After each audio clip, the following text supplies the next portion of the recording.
En guise de préface.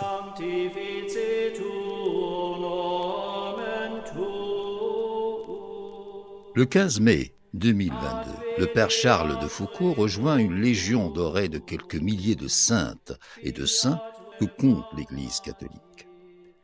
On s'attendait à la décision vaticale, mais ça n'a pas empêché de faire quelques remous qui continuaient un débat entamé depuis fort longtemps. Et ce n'est certainement pas une surprise. Le fraîchement canonisé n'était pas toujours en odeur de sainteté, et cet avis mitigé n'a rien de laïque ou d'anticlérical. Il émane des supérieurs religieux ou ecclésiastiques du saint homme.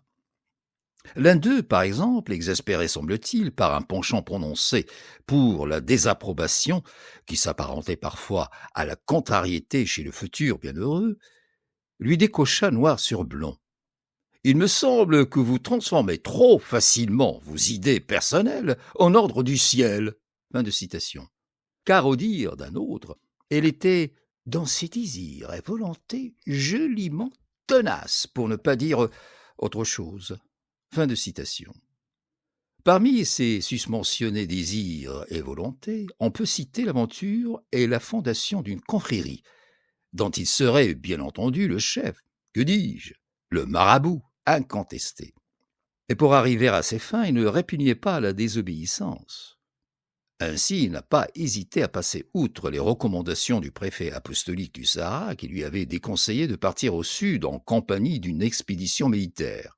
Et pour justifier son escapade, il lui a écrit « Je ne pars pas si vite par manque d'obéissance à vous, bien-aimé, très vénéré père, mais parce que la plus parfaite obéissance, et cela fait partie de sa perfection, comporte, dans certains cas, de l'initiative. » Fin de citation. On ne peut pas dire que le futur vénérable manquait de sens d'euphémisme, ni de veine casuiste. Et puis sa mort, tragique, certes, n'a pas pu atteindre le statut du martyr.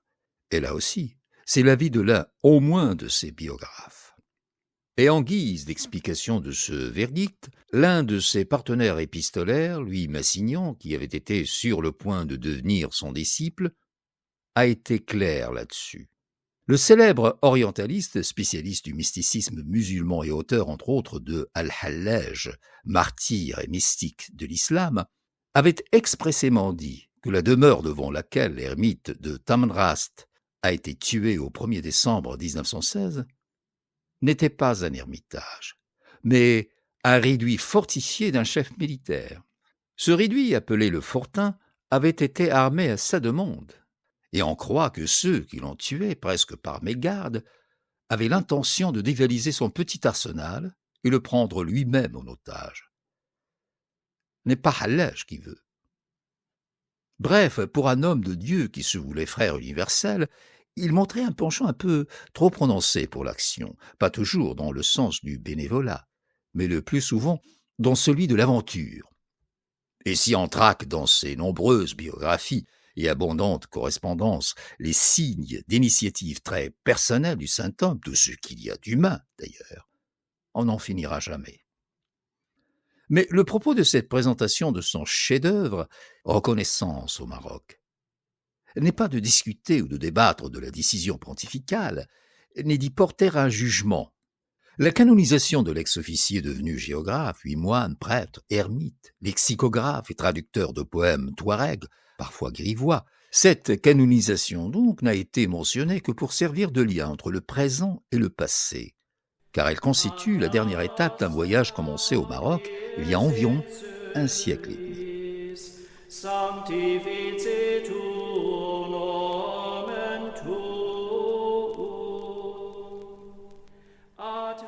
Enfance et adolescence d'un explorateur, luxe, calme et désarroi.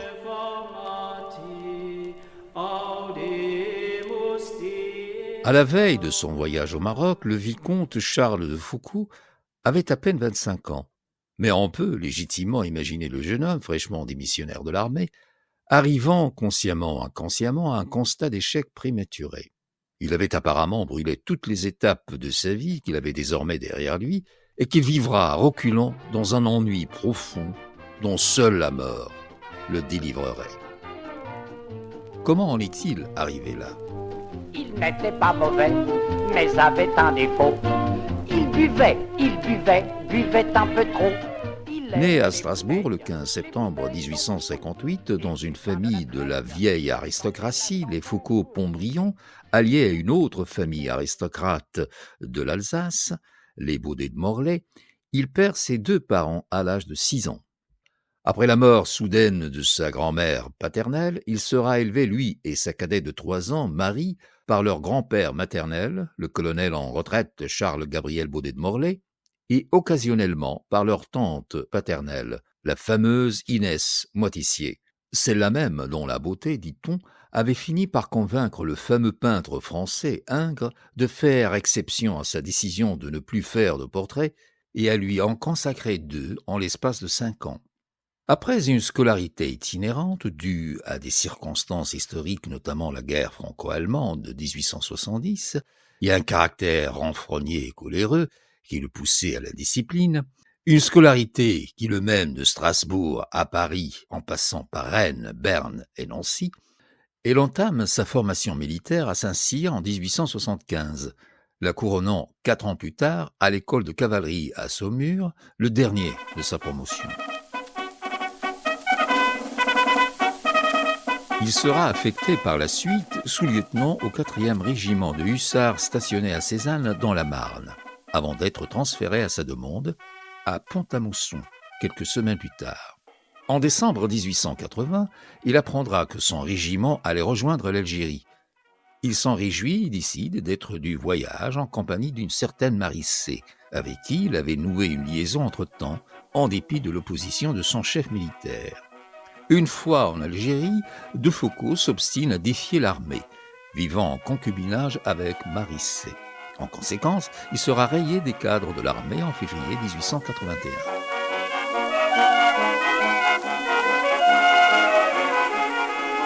Il s'embarque pour Évian, où moins de 3 mois plus tard, et il apprendra que son régiment allait faire partie d'un corps expéditionnaire envoyé en Tunisie.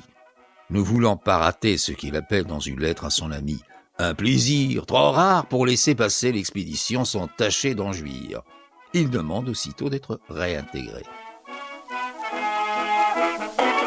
Il le sera un mois plus tard, pas dans son régiment d'origine, mais dans le 4e chasseur d'Afrique engagé à cette date dans la répression d'une révolte du cheikh Bouhamama, au sud oranais, à l'autre bout d'Algérie, limitrophe du Maroc. Pendant cette campagne, il écrira dans une autre lettre « C'est très amusant, la vie du camp me plaît autant que la vie de garnison me déplaît. Et ce n'est pas peu dire. » Fin de citation.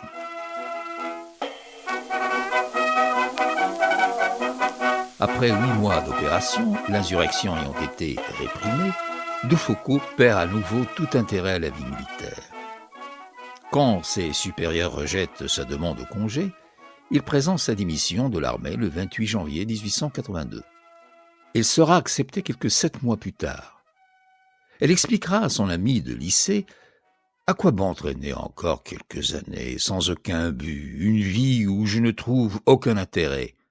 J'aime bien mieux profiter de ma jeunesse, en voyageant. De cette façon, au moins, je m'instruirai, je ne perdrai pas mon temps. Ma démission est envoyée. J'étrennerai ma liberté en allant passer les premiers temps dans l'Orient. Je veux commencer par aller en Égypte et en Arabie. » Fin de citation. Mais il sera d'un avis différent quelques années plus tard, après sa conversion, quand il parlera de ses années de crise. « Je suis dans la nuit. Il ne me reste rien. Je ne vois plus Dieu, ni les hommes. Il n'y a plus que moi. Et moi, c'est ma sensualité, gourmandise, paresse, orgueil, passion honteuse. C'est l'égoïsme absolu dans l'obscurité et la boue. » Fin de citation. Il convient peut-être de faire le point sur ces années charnières pour mieux comprendre le contexte du célèbre voyage de De Foucault.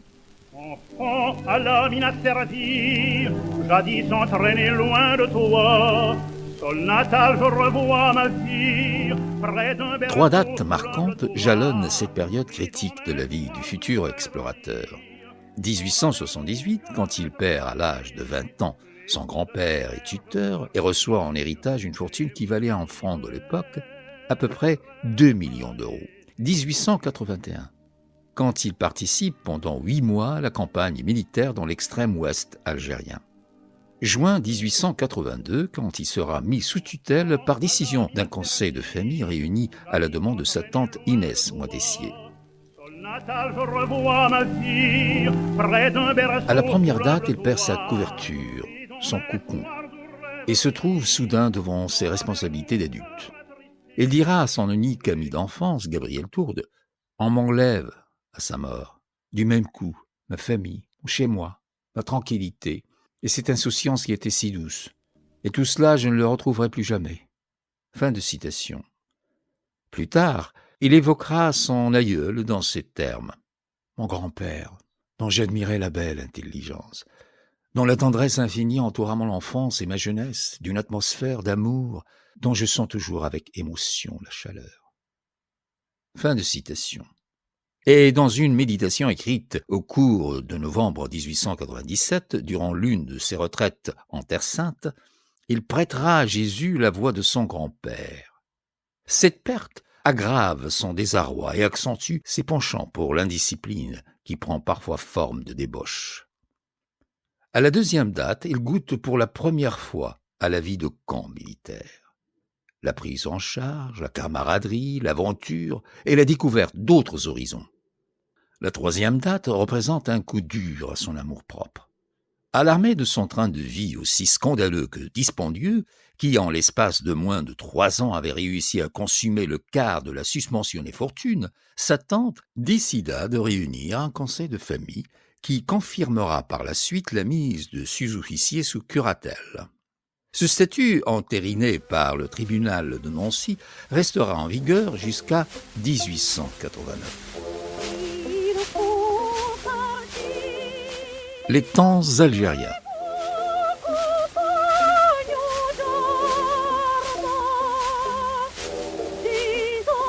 Voilà De Foucauld dans sa prime jeunesse, sans un plan concret, avec une carrière jetée aux orties, une dignité malmenée, une curatelle sur le dos dont les effets contraignants, pour ne pas dire paralysants, ne tardent pas à se faire sentir. Que faire pour sortir du pétrin existentiel ?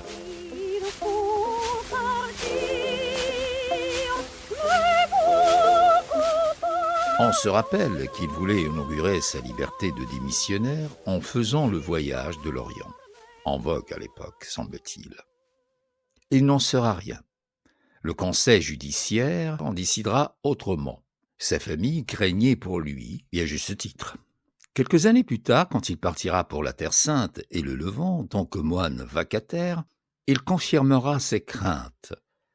À l'oreille du XXe siècle, voulant acheter le mont des Béatitudes pour y fonder une chapelle, il sera arnaqué de quelques milliers de francs, mettant fin à son séjour levantin. Pour le voyage d'apprentissage, ce sera donc un coin pas si loin, comme la Tunisie ou le Maroc par exemple. Un choix qui s'avérera prévoyant, car quand il va tomber dans une panne financière sèche, il trouvera le moyen de se ravitailler en pécune, comme il le raconte lui-même dans son voyage. Comme l'Algérie, comme elle est belle, après sa démission de l'armée, De Foucauld s'installe à Alger. Le séjour y sera marqué par une fréquentation assidue de la Bibliothèque nationale et une rencontre providentielle. Oscar McCarthy. De quelques 40 ans son aîné, ce géographe et explorateur français d'origine irlandaise s'était installé à Alger une trentaine d'années auparavant, en 1852. Directeur de la Bibliothèque nationale d'Algérie de 1869 à 1890, président de la Société de géographie d'Alger et membre de celle d'Oran, il sera le conseiller de nombreux explorateurs. En tant que spécialiste de l'Algérie et partisan actif de l'expansion coloniale, le conservateur est un des boulons primordiaux de l'appareil scientifique de la colonie, mis au service du pouvoir en place. Il est peut-être utile de rappeler dans ce contexte qu'il est également l'auteur, en 1881, d'une carte du sud oranais et d'une partie du Maroc, où figure le territoire marocain jusqu'à la longitude de Fès. McCarthy, donc, accueille de Foucault, le guide dans ses lectures, et surtout devient pour lui une figure tutélaire. Un autre spécialiste français du Maghreb, Augustin Bernard, donnera plus tard ce témoignage. J'ai connu de Foucault à Alger en 1882, lorsqu'il préparait son grand voyage. Chaque jour, il venait travailler à la bibliothèque de la rue de l'État-major, qu'on appelait la bibliothèque musée, et qui occupait l'ancienne demeure de Mustapha Pacha, une des plus belles maisons mauresques de l'époque turque. McCarthy, ajoute Bernard, renseigna souvent les explorateurs. Ses conseils furent précieux au vicomte de Foucault. Je les revois encore tous les deux, le vieux savant et le jeune officier de cavalerie, accoudés sur la balustrade de la cour mauresque, feuilletant les ouvrages des anciens géographes que de Foucault devait laisser bien loin derrière lui. Fin de citation. Et c'est avec une certaine tendresse que de Foucault se rappelle le souvenir de son séjour à Alger, lorsqu'il s'adresse, avant la publication de son livre, à Émile Maupas, à l'époque conservateur adjoint de la bibliothèque. Je crois que tous ceux qui ont été en même temps que moi à la bibliothèque ont dû garder un profond sentiment de respect et d'affection pour vous, M. McCarthy, et sa famille. Mais personne n'a pu le conserver plus vivant que moi, en qui s'y joint la plus grande reconnaissance. Je pense souvent à cette bonne et chère bibliothèque d'Alger, et non sans émotion. Fin de citation. Il est fort probable que l'idée de voyager au Maroc, au lieu du sud tunisien, était une suggestion de McCarthy. Le déguisement juif aussi. Il est certain que c'est lui qui a présenté à de Foucault son futur compagnon de voyage, le rabbin Mardoké Abisrour, et a négocié pour lui le contrat de service avec le vieux guide, comme on va l'apprendre de l'auteur lui-même. Elle est en quelque sorte à la fois le stratège, le général, elle est de camp pour le jeune officier des missionnaires. De Foucault le mentionnera à la tête de sa dédicace au seuil de reconnaissance au Maroc. Mais il est facile de deviner l'ombre de l'érudit se faufiler entre les descriptions du pays faites par le disciple. On ne saura probablement jamais qu'ils ont été durant 15 mois de travail les lectures du futur explorateur. On sait en revanche qu'il a été un lecteur boulimique. Il apprend également les langues. L'arabe d'abord, dont il a entrepris l'étude à Mascara, et qu'il finit par connaître suffisamment, paraît-il, un peu de berbère, très peu d'hébreu. Dans le ventre de la baleine. À lire le chapitre qu'il consacre dans un manuscrit posthume à son avant-voyage, on a l'impression que de Foucault part en vacances. Cela peut expliquer en partie pourquoi il évite les villes et n'y demeure que de force. Son idée était d'explorer des lieux inconnus et difficilement accessibles et, pour son bon plaisir, périlleux. L'itinéraire suivi par de Foucault sera à la mesure à la fois du défi qu'il s'était probablement lancé et surtout de son besoin d'aventure. Le trajet prévu nous a été révélé par une lettre adressée par Oscar McCarthy à Louis Tirement, le gouverneur général d'Algérie de 1881 à 1891. Elle est datée du 5 juin 1883, quelques jours donc seulement avant le départ que de Foucault nous racontera dans son fameux manuscrit susmentionné. La lettre dit « Son itinéraire projeté, inscrit sur la carte, a un développement total d'environ 4000 kilomètres. Après avoir traversé entièrement, dans sa plus grande partie, la province du Rif, il longe, en passant par Fès, tout le revers occidental du massif de l'Atlas, en se tenant presque toujours de 70 à 80 kilomètres des côtes de l'océan. Traverse la grande chaîne, plonge dans le Sahara jusqu'au-delà de l'oued Dra, remonte vers le nord en passant toujours à 60 ou 80 kilomètres de sa première route, mais dans l'est, au cœur de la région montagneuse. Coupe à plusieurs reprises les deux chaînes de l'Atlas que nous avons tant d'intérêt à connaître, atteint Taza, traverse encore une fois tout le Rif, mais dans ses parties australes, et aboutit à Tanger. Fin de citation. Il va s'avérer qu'à 2 exceptions seulement, le trajet sera accompli au millimètre près, grosso modo.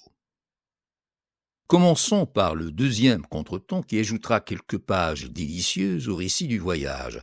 C'est quand il manquera d'argent et fera le voyage de Tissint à Mogador, au sud-ouest du Maroc. Le premier revers est plus sérieux sur le plan scientifique. De Foucault avait l'intention, comme on le sait, de passer par le Rif, la région montagneuse au nord marocain, qui donne sur la Méditerranée. Mais comme on le verra, son projet tombe à l'eau, car irréalisable. Elle expliquera pourquoi ailleurs dans son appendice sur les Juifs du Maroc et dans le premier chapitre de son manuscrit posthume. Son voyage commencera donc à Tanger, où l'auteur ne perdra pas de temps. Il avouera par la suite que le rythme rapide qu'il voulait maintenir ne plaisait pas à son compagnon de route. Il est évident que cette hâte n'était pas l'expression d'un désir d'en finir au plus vite, mais bien au contraire, elle témoigne d'une réticence à rester dans le même endroit plus d'un certain temps, quand l'aventure l'attend ailleurs. Ce penchant pour les tribulations non seulement l'accompagnera toute sa vie, mais il en dictera aussi les choix. On peut croire que l'exploration géographique n'était en fait qu'un prétexte pour courir l'aventure. Mais tant qu'elle était elle aussi une aventure scientifique, ces 2 désirs se complémentaient pour le plaisir de tout le monde, sauf de Mardochée dont on sympathiserait avec les craintes et les soucis. C'est ainsi que l'explorateur novice ne visite ni ne demeure dans les villes qu'à contre-cœur et parce qu'il en est obligé. Est-ce aussi par claustrophobie? Est-ce parce que les exactions subies par les Juifs, dans l'habit desquels ils s'étaient déguisés, y deviennent plus évidentes? Est-ce parce qu'il devait y vivre dans la promiscuité des mellahs? Il donnera quelques détails plus ou moins succincts sur ses visites ou séjours en des villes comme Tanger, Tétouan, Chaouen, Ksar el-Kbir, Fès, Taza, Sofro, Meknès, Bljad, Mogador, Souira, Debdou et Oujda. Mais il n'est décidément dans son élément qu'en dans le plein air, et ce qu'il comporte de campements, patelins, villages, bourgs, Ksabi, Ksour, plaines, montagnes, collines, déserts, et ce depuis Anjra au nord du Maroc jusqu'aux vallées du Souss, Ziz et surtout du Dara au sud. Henri Duveyrier, l'explorateur et géographe français connu par son expertise du Sahara et des Touaregs, avait rédigé en tant que membre éminent et rapporteur de la Société de géographie une présentation publiée en tête du récit de voyage. Il y mettra l'accent sur les exploits de son jeune collègue. Et c'est ainsi qu'en parlant de Taza, par exemple, il annonce « À son tour, M. de Foucault s'enfonce dans le dangereux pays à l'est de Fès. Il trace jusqu'à Taza 2 itinéraires qui fixent pour la première fois la configuration du cours du bassin de l'Oued Inawen. » Fin de citation. Et dans le même élan poursuit Duveyrier. Mais à Meknès, précisément, commence une des parties les plus nouvelles et les plus intéressantes du voyage de M. de Foucault. De là jusqu'à près de 5 degrés plus au sud, son itinéraire est à proprement parler celui d'un voyage de découverte dans la province de Tadla, et plus au sud dans le territoire parfaitement indépendant des Berbères. Il est le premier explorateur qui ait franchi et mesuré le Tézinglaoui, à l'est-sud-est de Marrakech. Fin de citation. Au cours de ce périple qui, rappelons-le, va lui prendre presque une année, il ne fait pas qu'observer le terrain. Il s'intéresse de près aux humains. Sur ce point, dit Duveyrier dans son rapport, la moisson de M. de Foucault est extrêmement riche, mais mieux vaut lui laisser à lui qui a vu, qui a senti, qui a souffert, l'honneur de satisfaire votre légitime curiosité. Fin de citation. Le récit sera effectivement truffé d'anecdotes et de descriptions des mœurs et coutumes de la population, d'une manière qui contraste dans sa variété et immédiateté, à la fois avec ses descriptions topographiques et avec les récits d'autres voyageurs. C'est l'effet peut-être du déguisement de l'auteur qui lui a donné l'occasion de vivre en direct avec le peuple, tandis que ses lettres de recommandation lui ont ouvert les portes de l'élite juive et à travers elle, celle de l'élite musulmane. Ajoutons à cela qu'il était presque totalement coupé de ses bases. C'est que de Foucault a voyagé incognito. Il semble qu'on avait à Paris ou à Alger perdu les traces de l'apprenti explorateur. Et sauf sa famille, on ne s'intéresse pas, ou peu, au projet d'exploration. Cet isolement dans le ventre de la baleine l'obligea, paraît-il, à se tourner vers les autochtones. Il ne sera pas déçu. Il sera fasciné autant par la topographie que par l'humain. Cette fascination se traduira par une sorte d'islamophilie qu'il avouera lui-même plus d'une fois. Mais islamophilie ne doit pas tromper. De Foucault n'était pas fasciné par la spiritualité de l'islam, mais par le pouvoir parallèle qu'étaient les confréries. Un pouvoir séculier teinté d'une certaine religiosité, plutôt maraboutisme, qui pouvait être immense et parfois même plus efficace que celui du Marzen. Cette fascination pourrait expliquer en partie la reconversion du futur saint au même moment où il entame la rédaction de son chef-d'œuvre.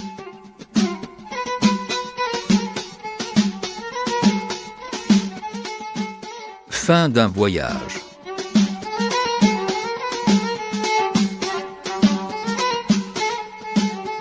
Le voyage de 6 mois est devenu celui de presque un an. Et en lisant Reconnaissance au Maroc, on a l'impression qu'il aurait pu prendre beaucoup plus. Après son retour, il effectuera encore 2 voyages, l'un en Tunisie, l'autre en Algérie. Il sera d'ailleurs dans ce pays quand il obtient la médaille d'or de la Société de géographie de Paris, ex aequo avec 2 autres jeunes géographes, pendant la fameuse session d'avril 1885. Cependant, la ferveur géographique du jeune explorateur s'est calmée, sinon éteinte. En 1886, il se réfugie dans un appartement parisien de la rue Miromesnil, au 8e arrondissement, pas très loin de l'hôtel parisien de sa tante, et là, il recrée Gandoura, Babouche et un lit par terre comme décor à l'appui, un peu de l'atmosphère marocaine. À son retour des soirées de sa tante, elle aimait, dit-on, à enlever son costume d'apparat et mettre son accoutrement marocain comme rituel d'écriture. La rédaction durera presque 2 ans. L'ouvrage sera publié en 1888, en 2 volumes. Le premier est formé du texte avec photogravure et croquis de l'auteur constituant la première partie, qui est le récit de voyage. La deuxième partie comprend les renseignements qui sont des observations géographiques proprement dites sur les bassins de 5 fleuves, Omrbea, Dra, Souss, Ziz et Melouia, et sur la région du Sahel, limitrophe de l'océan Atlantique. Après ces renseignements qui s'étalent sur plus de 130 pages, un appendice sur les Juifs du Maroc, qui est un témoignage poignant sur la situation parfois inhumaine des Israélites marocains.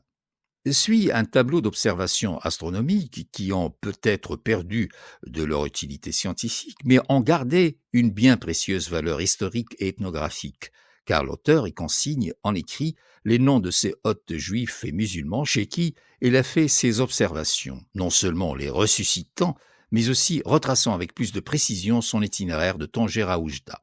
Un tableau des observations météorologiques, une note sur les matériaux qui ont servi à dresser l'itinéraire du voyage et un index des noms géographiques ferment la marche de ce premier volume. Le deuxième est moins volumineux, mais non moins important, ne serait-ce que sur le plan historique. Il s'agit d'un atlas de quelques 22 cartes, 2 cartes générales, dont la première est l'assemblage des 20 cartes des environs de Chaoun, Ouedsbou, Meknès, Taza, Bouljad, Oued el-Abid, Tizinglaoui, dans le Grand Atlas, Mezguita, Dra, Tissint, Tata, Tizi Ibraqaqn, Agadir Erir, Mogador, Souira, Ras el-Oued, Souss, Daddes, Toudra, Tizintelremt, Oued Melouia, Debdou, Oujda.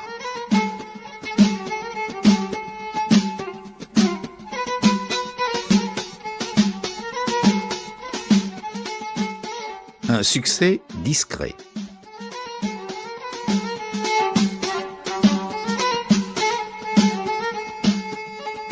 Le récit de son voyage sera publié à peu près 4 ans après son retour du Maroc. Sera-t-il un succès de librairie? À en juger par la demi-phrase de la romancière américaine Edith Wharton, qui fera elle-même le voyage du Maroc en 1917, l'ouvrage serait un classique, mais impossible à obtenir. Cette mention figure dans la préface de l'édition de 1919 de son voyage au Maroc. En 1921, René Bazin, biographe de notre auteur, s'est cru obligé de faire le résumé détaillé avec extrait de reconnaissance. Une nouvelle édition ne verra le jour qu'en 1939, 51 ans après la première et 5 ans après une réimpression tronquée. Voulant maintenir le côté narratif du récit de voyage, l'édition de 1939 sera augmentée de 3 chapitres inédits, ceux du manuscrit susmentionné, et amputée cependant non seulement de ses cartes et appendices, mais aussi de tous ses croquis de l'auteur et de toutes ses notes de marge qui n'étaient pas du tout marginales. Digitalisée, elle est l'une des 2 seules éditions disponibles sur Internet. L'autre, la version de la BNF, Bibliothèque nationale de France, est l'édition de Chalamel, celle de 1888. C'est l'édition adoptée pour la traduction en arabe et l'audiolivre. On a été réticent à traduire Reconnaissance au Maroc. La première traduction connue est en langue arabe. Elle a été publiée par une maison d'édition marocaine, Dar al-Thaqafa, en 1999. La seconde en langue anglaise date, elle, de 2020. La traduction qui accompagnera en parallèle cet audiolivre, le premier pour un livre de Foucault, est la deuxième en arabe. Mais elle comprend beaucoup de ce qui manque à la première traduction, en particulier les notes de l'auteur et un appendice. Pourquoi ce destin obscur d'un ouvrage considéré comme l'acte de naissance des études modernes de la géographie du Maroc? Ça peut s'expliquer par le désintérêt de l'auteur lui-même, pour qui l'exploration géographique n'était qu'un épisode. Un épisode crucial, certes, qui lui a ouvert des horizons, mais dont la mission a été accomplie. Passons à autre chose, semble-t-il se dire. Cette obscurité relative peut s'expliquer aussi par l'aridité apparente du texte et le foisonnement des renseignements qu'il prodigue. Et il faut avouer que plaire au public n'a jamais été une des vertus primordiales de ce riche aristocrate. Loin de là. À titre d'exemple, avant d'entrer dans le vif du sujet, il cingle les lecteurs par une longue note expliquant la manière correcte de prononcer les mots en arabe marocain ou en tamazight. Et il ne fait une exception qu'à contre-cœur. Les pages qui allaient suivre sont un amoncellement qui peut paraître hétéroclite de descriptions topographiques, ethnographiques, historico-politiques, d'anecdotes, de digressions, de notes, de croquis par l'auteur et de schémas. C'est à y perdre la tête avec le souffle et le nord. C'est que l'auteur a choisi le mode de journal hôte, où c'est le terrain qui dicte. Itinéraire, étapes, sujet de rédaction, thème de composition et humeur du jour, avec tout ce qu'il implique de redites, de répétitions, de monotonie, de cafouillage, de contradictions même, de désordre apparent. Tout ça avec une méthode empirique matinée parfois d'une naïveté cridule qui voit l'arbre sans la forêt. Ou plutôt, il ne voit que les arbres et laisse au lecteur le soin de se débrouiller pour en composer des forêts. Ceci peut affecter la suite dans les idées du récit. C'est ainsi, par exemple, qu'il nous décrit plusieurs contrées florissantes et bucoliques. Chacune d'elles est unique et la meilleure en son genre, à tel point qu'on finit par ne plus prendre ses assertions au sérieux, si on ne garde à l'esprit que l'auteur relate ses observations dans un ordre chronologique au jour le jour, et il lui arrive parfois d'oublier ce qu'il avait dit dans la séquence précédente.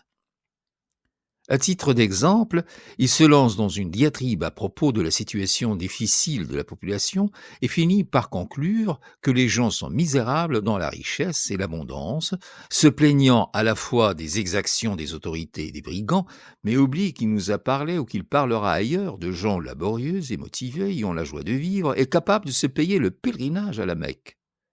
Ça se répète tout au long de l'ouvrage. On risque d'être déçu si on s'attend à une explication, Surtout que dans son appartement parisien, il avait le temps et le loisir de faire le tri et de revenir sur quelques jugements un peu hâtifs, de prendre un peu de recul et de se faire une vue d'ensemble pour mettre ses observations en perspective. Cependant, le géographe amateur n'écrivait pas pour un public profane, mais à l'appareil scientifique qu'il avait encadré dans ses travaux préparatifs et dans la rédaction du livre, et au-delà, à l'administration coloniale ou métropolitaine. Et puis, sa fresque foisonnante, un véritable mélange de genres s'étalant sur quelques 495 pages de journal, de notes, de croquis, d'appendices et d'index, sans oublier un volume séparé d'atlas de plus de 20 cartes, était tout simplement impubliable. Il fallait, dit Rosemary Peters Hill, l'auteur de la première traduction en anglais de Reconnaissance au Maroc, il fallait une maison spécialisée, expérimentée pour accomplir la tâche ardue. Chalamel et compagnie. La seule qui pouvait réunir ressources et lectorat pour réussir un tel projet. Ces éditeurs étaient spécialisés dans la publication d'ouvrages ayant trait aux colonies françaises. Et sous la houlette d'Augustin Chalamel, le frère aîné, elle connaîtra un essor qui continuera après son décès en 1894, à tel point qu'elle deviendra la plaque tournante de ce genre de littérature et changera de nom en 1921 pour devenir la Société d'édition géographique maritime et coloniale. C'est cette maison d'édition qui republiera le texte augmenté de 3 chapitres fantômes, publiés par l'auteur sous forme manuscrite pour un public d'un seul lecteur, le mari de sa cousine Marie de Bondy, ou son fils, mais amputé, comme on l'a dit, de tous ces seuils qui faisaient partie intégrante du texte, l'expliquant, l'illustrant, l'accompagnant, le mettant en perspective. Non. Reconnaissance au Maroc n'était pas vraiment destinée à un succès de librairie, son public étant très restreint. On a mis en exergue, avec raison peut-être, mais probablement sans preuve, le rôle du travail de reconnaissance accompli par de Foucault dans la pénétration militaire française au Maroc. Géographiquement, écrit par exemple Pierre Nord en 1957, militairement, politiquement, aucun travail d'explorateur ne fut probablement jamais aussi utile, efficace, capital. Reconnaissance au Maroc devient le livre de chevet des officiers français qui ont compris que l'avenir de la France est en Afrique. Fin de citation. À côté de ta mère, fais ton petit dodo. Un géographe est né, puis disparaît. Sans savoir que ton père s'en est allé. L'acclamation parmi le cercle étroit de la Société de géographie de Paris serait cependant à la mesure de l'effort déployé par ce novice, qui se hissera sans transition au rang de pionnier et de maître incontesté, avant de se tourner vers une autre direction, un autre chemin pour d'autres explorations, d'autres aventures. En témoigne, en plus de la médaille d'or, le discours du rapporteur qui deviendra une sorte de préface du livre, 3 ans plus tard. Duveyrier, dont on a fait connaissance précédemment, y donne un résumé, sa présentation de l'ouvrage. Nous en lirons encore quelques extraits en omettant les passages plus rhétoriques que factuels. Il faut rappeler, à titre anecdotique, que cette présentation ou rapport a été lue in absentia. Duveyrier étant au Maroc, de Foucault en Algérie. En 11 mois, dit le rapporteur, du 20 juin 1883 au 23 mai 1884, un seul homme, Monsieur le vicomte de Foucault, a doublé pour le moins la longueur des itinéraires soigneusement levés au Maroc et l'a repris en les perfectionnant 689 kilomètres des travaux de ses devanciers. Il y a ajouté 2230 kilomètres nouveaux. Pour ce qui est de la géographie astronomique, il a déterminé 45 longitudes et 40 latitudes. Et là où nous ne possédions que des altitudes se chiffrant par quelques dizaines, il nous en apporte 3000. Fin de citation. Pour le célèbre expert du Sahara et des Touaregs, le jeune explorateur était un pionnier. C'est vraiment, vous le comprenez, continue la présentation, une ère nouvelle qui s'ouvre grâce à Monsieur de Foucault dans la connaissance géographique du Maroc. Et on ne sait ce qu'il faut le plus admirer, ou de ces résultats si beaux et si utiles, ou du dévouement, du courage et de l'abnégation ascétique grâce auxquels ce jeune officier français les a obtenus. » Fin de citation. En parlant de la désormais célèbre délimitation de la chaîne de l'Atlas faite par le jeune géographe, son collègue et probablement mentor parisien, son aîné de 18 ans, continue avec la même verve. Malgré le soin apporté par les géographes les plus habiles, aucun d'eux, jusqu'ici, n'avait trouvé dans les observations et les renseignements des voyageurs assez de données pour débrouiller ce qui était resté souvent un chaos, un enchevêtrement presque fantastique de Sierra anastomosée. Monsieur de Foucauld rectifie et simplifie tout cela d'après ce qu'il a vu et observé. Et les géographes ne seront peut-être pas seuls à s'en réjouir. Les géologues, eux aussi, en éprouveront de la satisfaction. Fin de citation.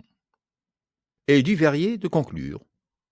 Elle nous avait conquis des renseignements très nombreux, très précis, qui renouvellent littéralement la connaissance géographique et politique presque tout entière du Maroc. Fin de citation.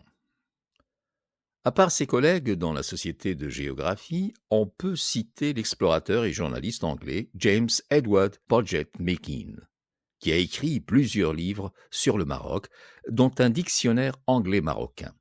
Selon le compte-rendu du Congrès de géographie d'Oran, publié en avril 1902, Meekin a exprimé sa satisfaction à la lecture de « ces deux magnifiques volumes », dit-il, qui relatent le voyage le plus important et le plus remarquable qu'un Européen ait entrepris au Maroc, depuis un siècle au plus. Aucun explorateur n'arrive au niveau de M. de Foucauld quant à la précision de ses observations et à la préparation de son voyage. À côté du travail par lui accompli, les tentatives des autres voyageurs n'étaient rien que des jeux d'enfants. Fin de citation. Pour les contemporains, de Foucauld a, malgré les circonstances difficiles et les moyens très limités à sa disposition, réussi lui seul l'exploit d'établir tant de kilomètres d'itinéraires, tant d'altitudes et de positions astronomiques avec un tel degré d'exactitude qui forcera l'admiration des topographes militaires qui suivront ses pas quelques décennies plus tard. Cependant, l'œuvre a quitté le devant du rayon de la géographie pour se faire une place parmi celui de l'ethnographie, bien que celle-ci ait été subordonnée à la topographie. L'ethnographie sous la plume du jeune explorateur peut avoir souffert à cause de cette subordination d'un empirisme quelque peu naïf et crédule, qui rétrécit la profondeur du champ historique d'une manière déformante. Mais elle reste cependant, et malgré ses points faibles, d'un caractère considéré comme infiniment nuancé, qui ne fait aucune place à l'idée jugée simpliste qui règle sa lecture de la société marocaine de l'époque sur un schéma binaire réducteur, Bled Siba, Bled Marzen. En conséquence, certains historiens ne voient pas très bien comment de Foucauld aurait contribué à l'élaboration de ce qu'on appelle la Vulgate marocaine. Entendez par là le manuel technique, écrit ou non, pour la colonisation du Maroc. Cette ligne de défense répond fort probablement à ceux et à celles qui avaient une opinion différente, considérant que la célèbre distinction susmentionnée, formulée pour la première fois par l'apprenti géographe, sera au moins un prétexte pour l'élaboration de politiques dans la perspective de diviser pour régner, élément essentiel, dit-on, à la fois de l'idéologie coloniale et de cette vulgate marocaine. Ceci nous amène au lourd soupçon qui pèse sur notre auteur.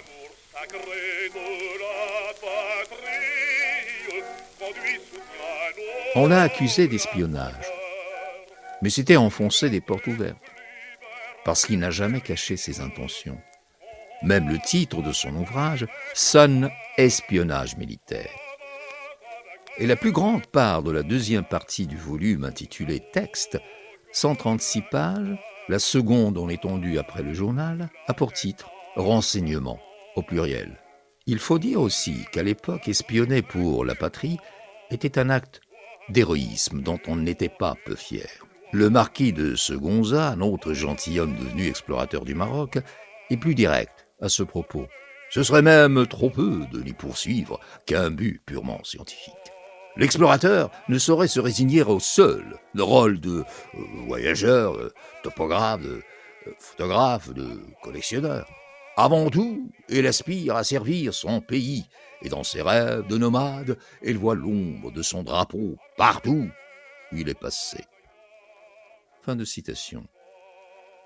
Bien que Reconnaissance puisse se lire comme une invitation à conquérir le Maroc, cela n'a pas trop affecté la qualité des renseignements fournis, en général. Et si l'auteur est perçu de nos jours comme ayant été, dans ces dernières années surtout, et par choix personnel, un suppôt du colonialisme dans sa version militaire, il payera cher un soir de décembre 1916 ce choix dicté non vraiment par une idéologie, et l'on était incapable, paraît-il, mais plutôt par un tempérament avide de divertissement dont le sens pascalien. Beaucoup d'actions de Foucault ne peuvent s'expliquer que par ce besoin incessant de tromper son spleen, de fuir son cafard.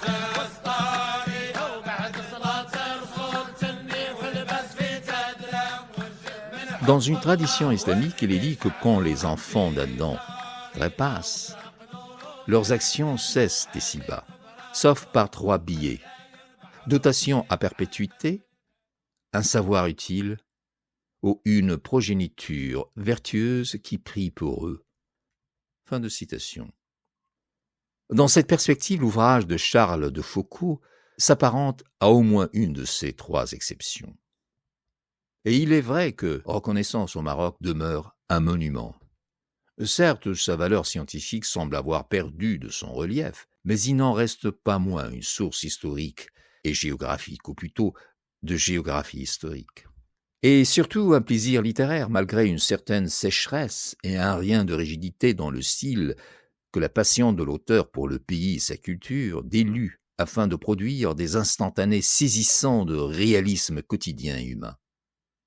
Il avait le génie Polaroid de Foucault, un génie qui fait encore revivre des scènes d'un passé marocain qui, sans lui, serait resté à jamais révolu.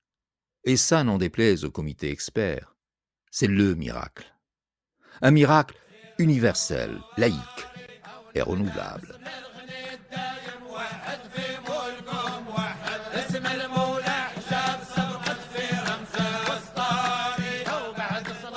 Cette préface a été lue pour vous par Mohamed El Kachtoul.